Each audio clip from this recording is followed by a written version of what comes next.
Mente, produza em mim, Espírito, a bondade. Mostra-me o amor, presente em mim, envolvido pela carne. Descortina diante de meus olhos errados com a minha verdade. E seja eu difusor de bons pensamentos. E seja eu vigilante com os meus pensamentos. E seja eu causador de amor onde eu estiver. Pai Joaquim de Aruanda, que assim seja.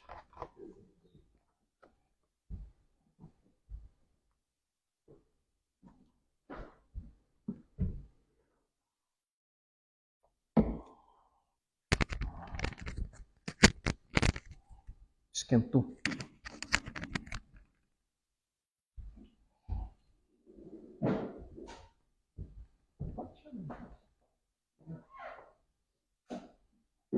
Já está transmitindo? Já.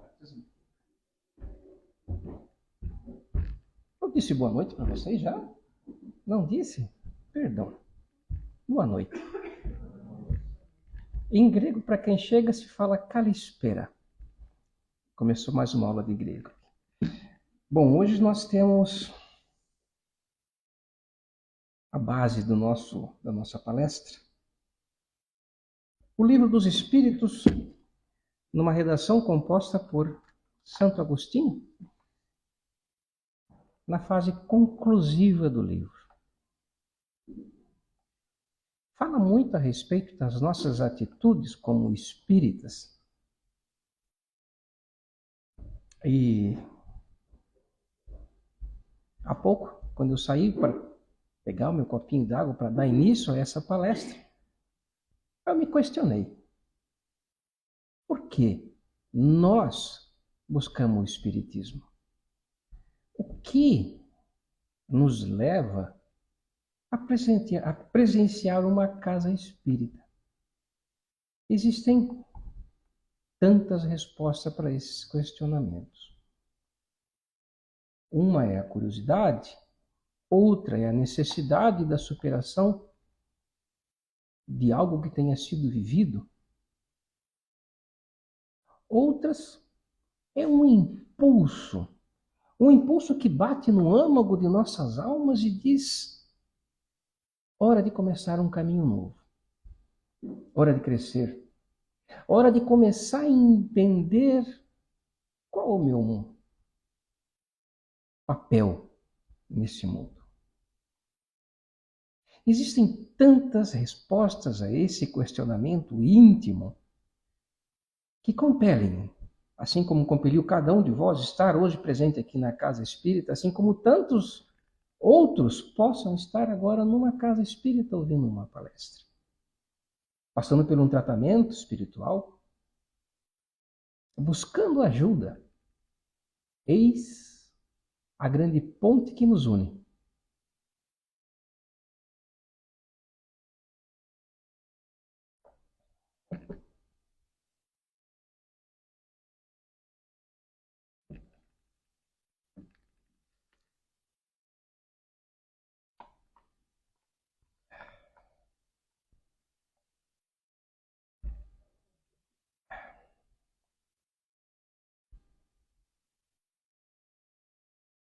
Quando nós vamos em busca de ajuda, na verdade, esse processo, por mais complexo que possa ser, para nossa primeira compreensão, é um passo que nós mesmos estamos dando em direção àquilo que é a nossa constituição primária, em direção ao amor. Nós estamos, na verdade, não buscando uma ajuda para remediar algo que seja de um pequeno momento de nossas vidas. Na verdade, nós estamos buscando uma ajuda, algo maior da nossa existência. O que nos empurra, o que nos traz aqui para dentro de uma casa espírita e tantas outras casas espíritas espalhadas por esse mundo, é a nossa vontade de ser feliz, é a nossa vontade de crescer, é a nossa vontade de resolver um problema nas nossas vidas. É a nossa vontade de nos sentirmos úteis. É a nossa vontade de encontrarmos o nosso papel existencial. É a nossa vontade de entender o que é Deus. Qual é o meu propósito? Qual é a minha conexão que me liga com Ele? Existem tantas perguntas, existem tantas respostas íntimas para esse grande questionamento.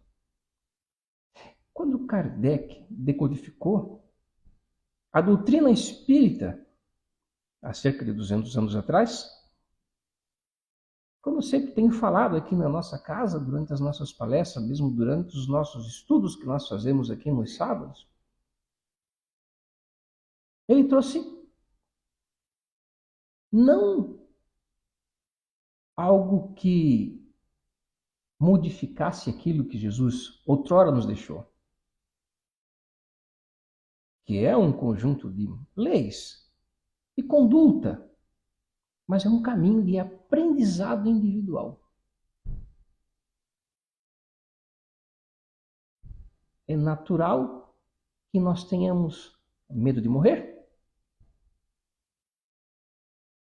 É natural que nós nos perguntemos: e o que será de mim a partir de então?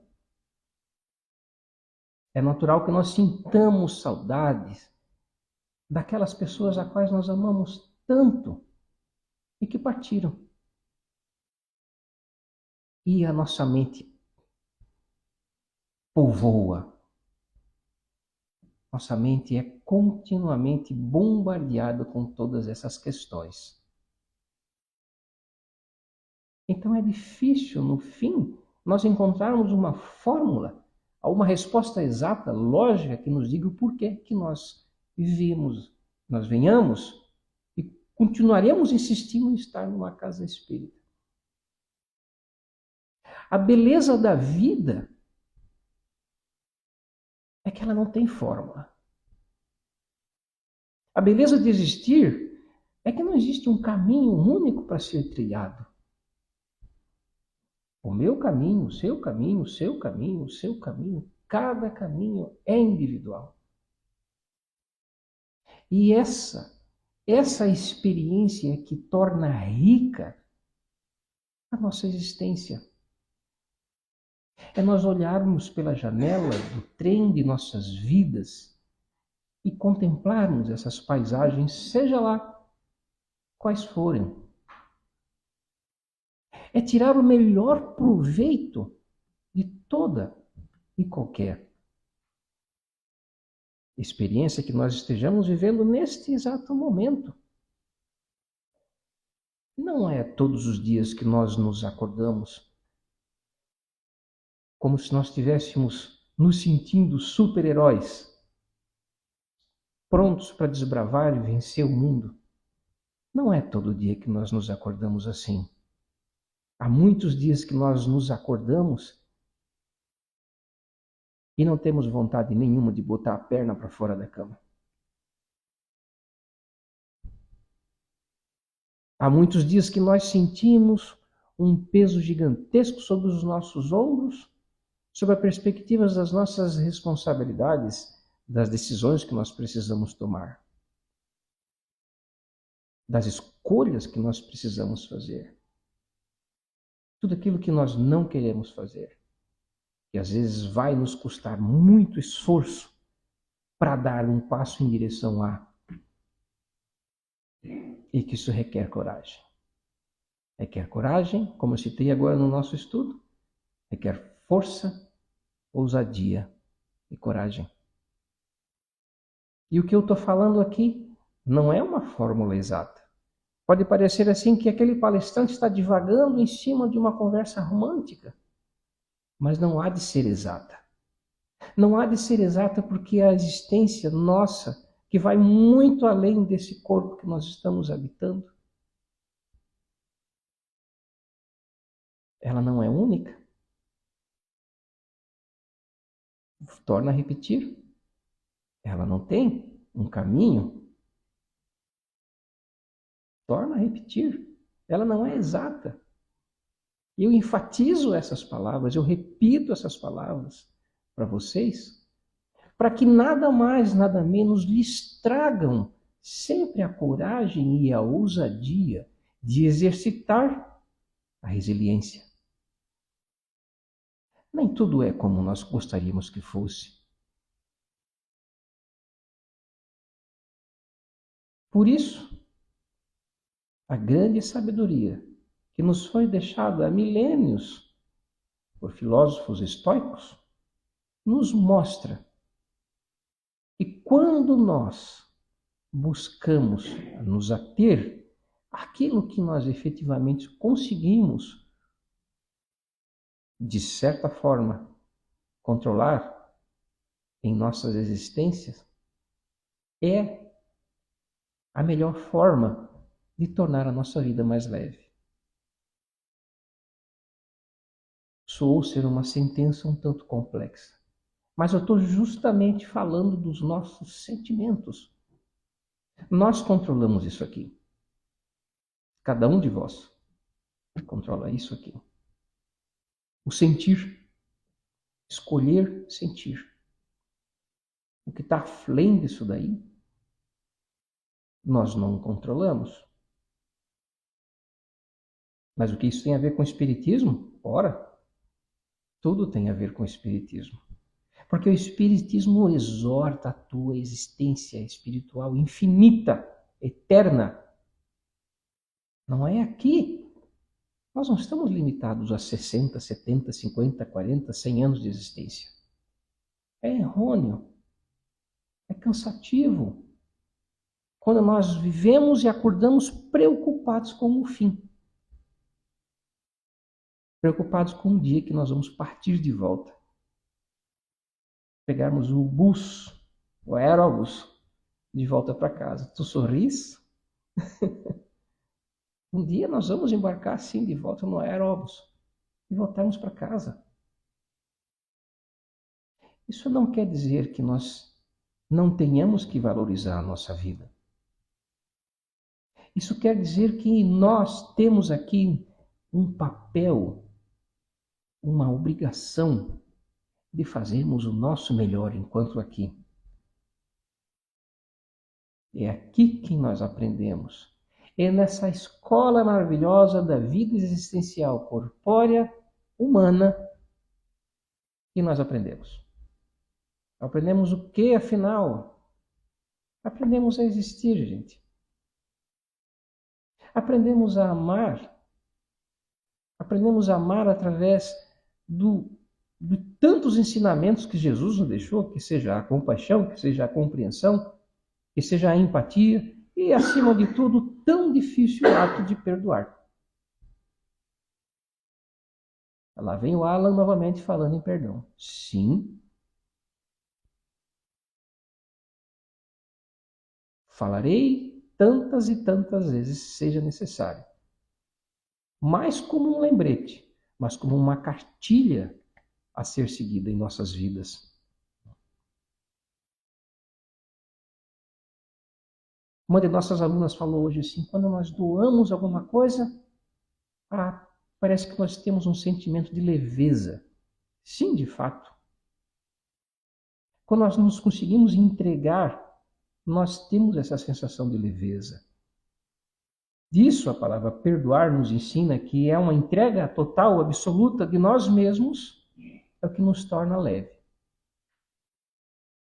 Bom, e nós falamos aqui de ser espíritos, e aqui nós falamos a respeito de por que nós estamos aqui numa casa espírita, por que nós vamos nas casas espíritas. E Santo Agostinho, quando ele definia uma das tantas condutas existenciais dos espíritas, ele traz aqui um material extremamente valioso.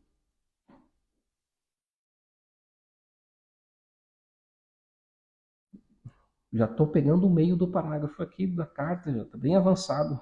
Não é todo o conteúdo dela, é parte do conteúdo. Ele fala o seguinte, escreveu o seguinte: porém, para os que compreendem o espiritismo filosófico, e nele vem, além dos fenômenos mais ou menos curiosos, os efeitos são os outros. Ele se referia a esses efeitos mais ou menos curiosos, porque para a época em que o espiritismo estava sendo desvendado, havia o fenômeno das mesas girantes. Então ele quis dizer o seguinte: para quem ver muito além desses fenômenos, os efeitos são os outros.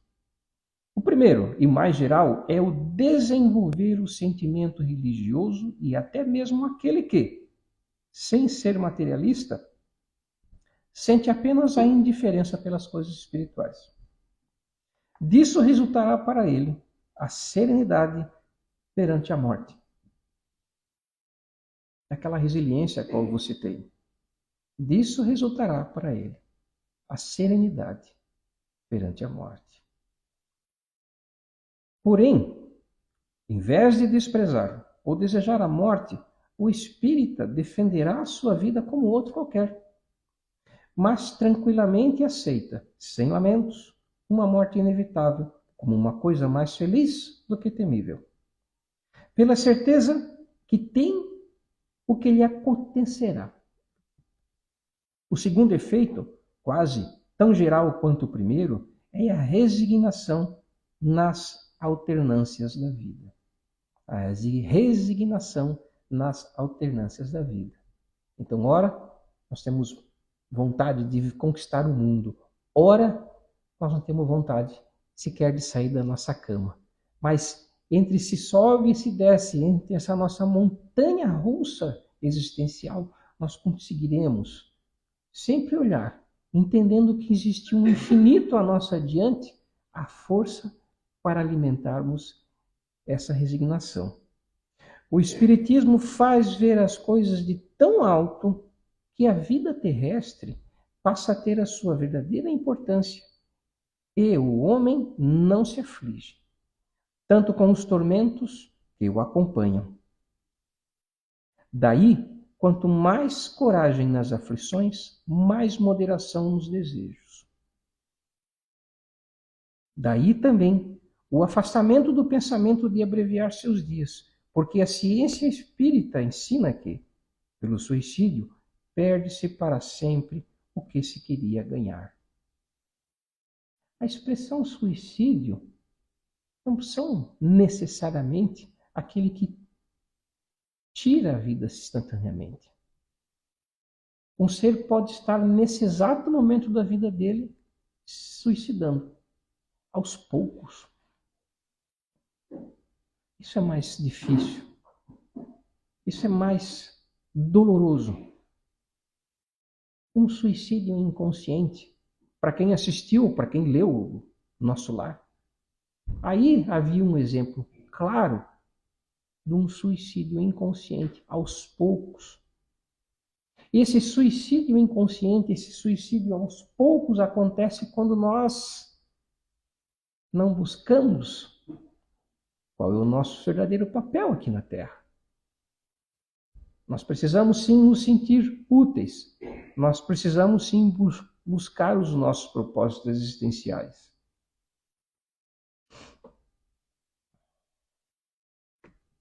A certeza de um futuro que depende de nós mesmo tornar feliz, a possibilidade de estabelecer relações com seres que nos não são queridos, oferecem ao espírita uma consolação suprema.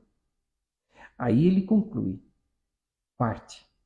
Seu horizonte se amplia até o infinito pelo espetáculo incessante de que tem da vida além da morte, da qual pode-se sondar os mistérios profundos. E, finalmente, o terceiro efeito é estimular no homem o perdão e a tolerância para com os defeitos dos outros. Isso aqui, no Livro dos Espíritos, não faz parte das questões que Allan Kardec proferiu para o Espírito Verdade. Essa matéria aqui está na parte conclusiva do livro. Uma conclusão feita por São Agostinho. São várias. E eu tirei aqui só um trecho daquilo que nos poderia mais ser uma razão de motivar-nos a entender o porquê que nós viemos para uma casa espírita, ou mesmo porquê nós estamos aqui vivenciando nossas experiências na Terra.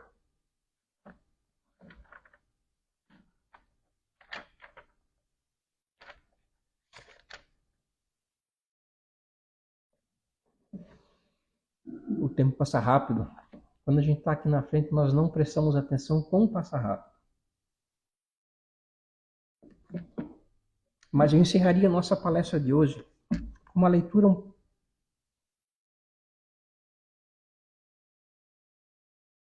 de um trecho de Khalil Gibran que ele pode ser interpretado das mais diversas formas. Depende do nosso estado emocional, depende do nosso momento existencial. Porque ele fala do amor. Exatamente essa substância que nos constitui. Exatamente essa matéria-prima e essencial que é Deus, que está em todos os lugares. E que cada um de nós, da qual cada um de nós foi constituído. Então, quando eu falei em perdão, quando eu falei aqui em tolerância, quando eu falei aqui em por que eu vou para uma casa espírita, quando eu citei tantas coisas, as perguntas que nós fazemos para nós, que cada um tem uma resposta, é justamente esse amor individual no seu processo de crescimento até atingir a sua absoluta essência. Então Altamira perguntou: fala-nos sobre o amor. E o profeta respondeu: e ele ergueu sua fronte e mirou as pessoas, e sobre elas paraiva um profundo silêncio. E com grande alvitez ele falou. Imagina ele respondendo isso daqui, quando alguém perguntou: fala-nos sobre o amor. Toda a plateia silenciou-se. Cara, o que é? Do que se trata? Então ele respondeu: quando o amor chamar-vos, seguiu. Ele cita: quando o amor chamar-vos, seguiu. Nessa única frase pode ser que nós tenhamos o primeiro pensamento de quando nós nos sentimos, vamos falar, apaixonados por uma outra pessoa, seguimos. Mas se nós olharmos o amor num sentido profundo existencial, quando o amor chamai-vos, seguiu. Quando aquilo que está dentro de nós clama pelas respostas, buscai-as. Seguiu.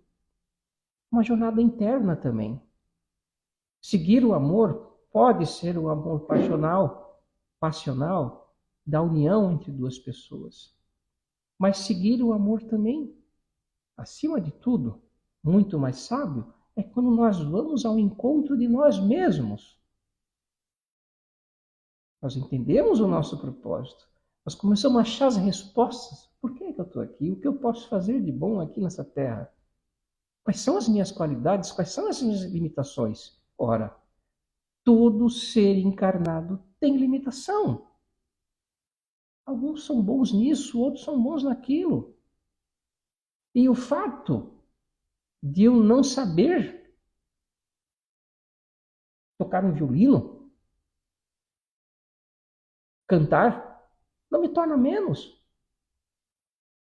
Mas eu sei cozinhar, mas eu sei pintar uma casa, eu sei roçar um quintal, eu sei ouvir as pessoas, eu sei abraçar, eu sei ser paciente. Nesse sentido, eu estou alimentando aquilo que é melhor em mim, aquilo que são as minhas aptidões, e não estou me preocupando com aquilo que eu não sei fazer, porque todo ser, vou repetir, todo ser humano tem as suas limitações. Por isso que nós jamais devemos nos cobrar e nos sentirmos menores. Nós somos, sim, graças a Deus, diferentes. Graças a Deus, nós somos diferentes. Já pensou? Fez todo mundo aqui o mesmo rostinho, o mesmo cabelinho, a mesma roupinha. Alan, cadê o Alan? Quem de vocês é o Alan? Ninguém sabia quem era o Alan. Se nós nos comportássemos e sentíssemos de forma igual, onde estaria o sentido de aprender? Então, mesmo a nossa complicada diversidade é bela. nos faz compreender por onde nós devemos caminhar para aprender. Seguindo, ele fala: ainda que seus caminhos sejam íngremes e dificultosos, e quando suas asas envolverem-vos, entregai-vos a ele.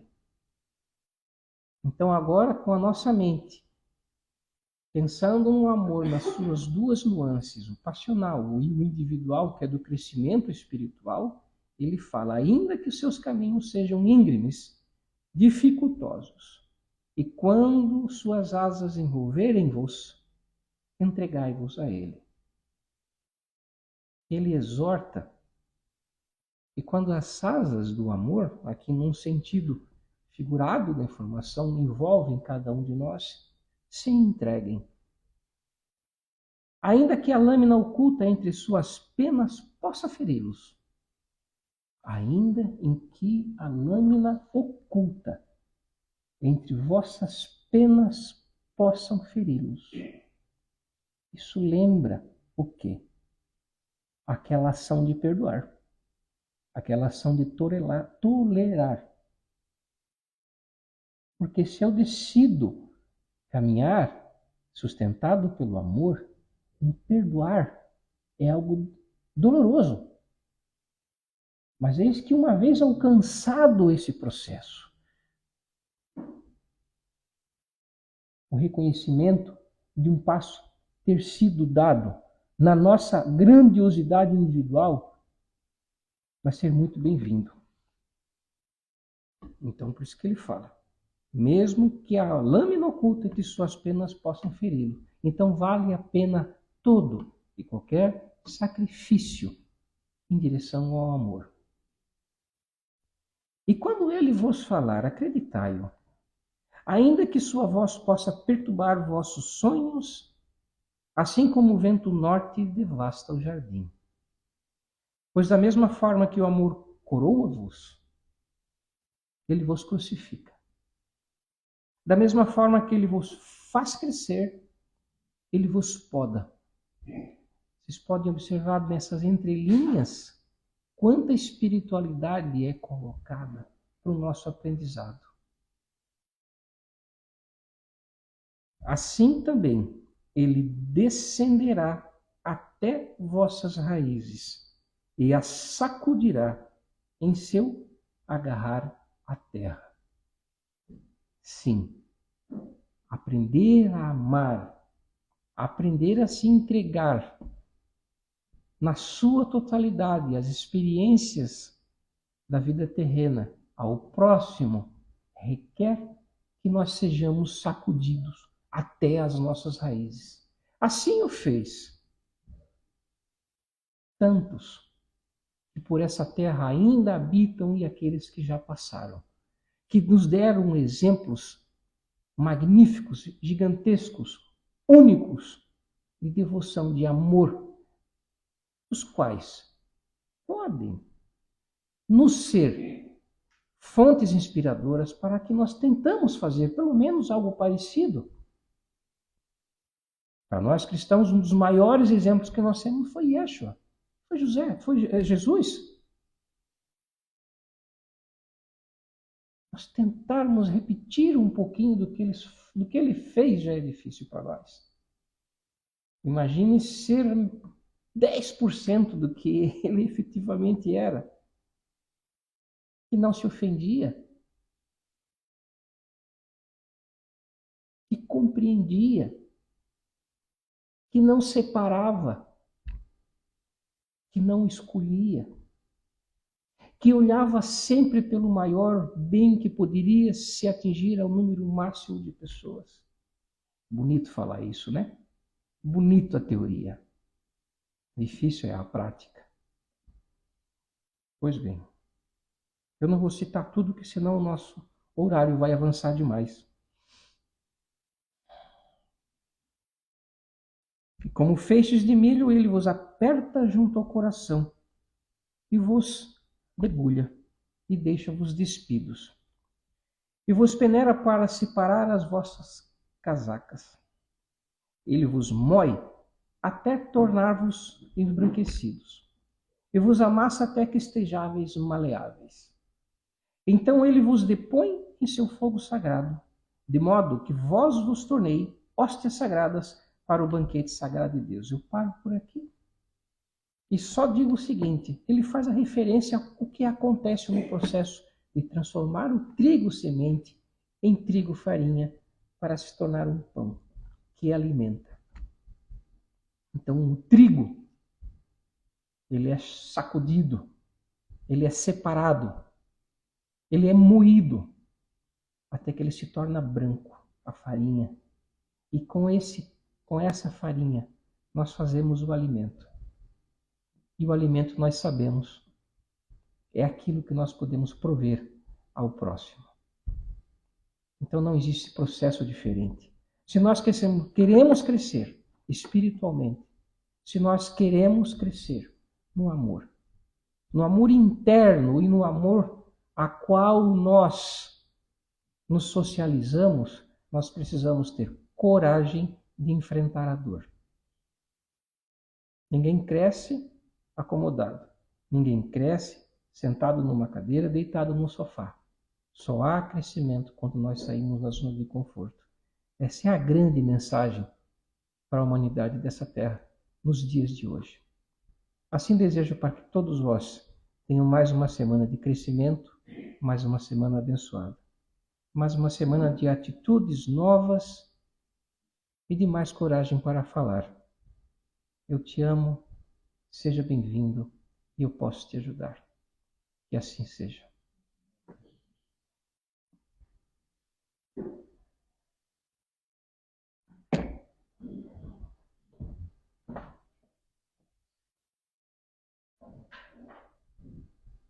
Nosso, que estais no céu, santificado seja o vosso nome. Venha a nós o vosso reino. Seja feita a vossa vontade, assim na terra como no céu. O pão nosso de cada dia perdoai as nossas ofensas, assim como nós perdoamos a quem nos tem ofendido. E não nos deixeis cair em tentação, mas livrai-nos do mal. Pois teu é o reino, o poder